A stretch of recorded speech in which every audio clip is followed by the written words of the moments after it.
B-2 spirit. इसका आकार बाकी के विमानों से काफी अलग है। यह देखने में बाकी के विमानों से बिल्कुल अलग दिखता है और जब यह आसमान में उड़ता है तो एक चमगादड़ की तरह दिखाई देता है। यह एक स्टेल्थ विमान है जो दुश्मन के रेडार से बचने में कामयाब हो जाता है और इसका निर्माण 1980 के दशक में उस समय शुरू हुआ था जब अमेरिका और सोवियत संघ के बीच शीत युद्ध यानी कोल्ड वॉर चल रहा था। उस समय अमेरिका एक ऐसा विमान बनाना चाहता था जो दुश्मन के रेडार से बचते हुए एक बार में ही सोवियत संघ तक पहुंच जाए और वहां न्यूक्लियर बॉम्ब्स को दाग सके।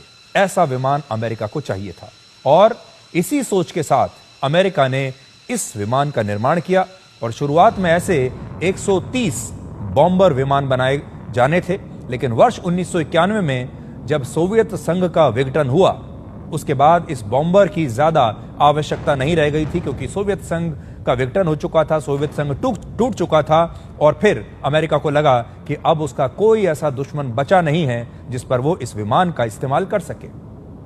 और फिर अमेरिका ने इनकी संख्या को घटा दिया और उसके बाद सिर्फ 21 बॉम्बर ही अमेरिका ने विकसित किए।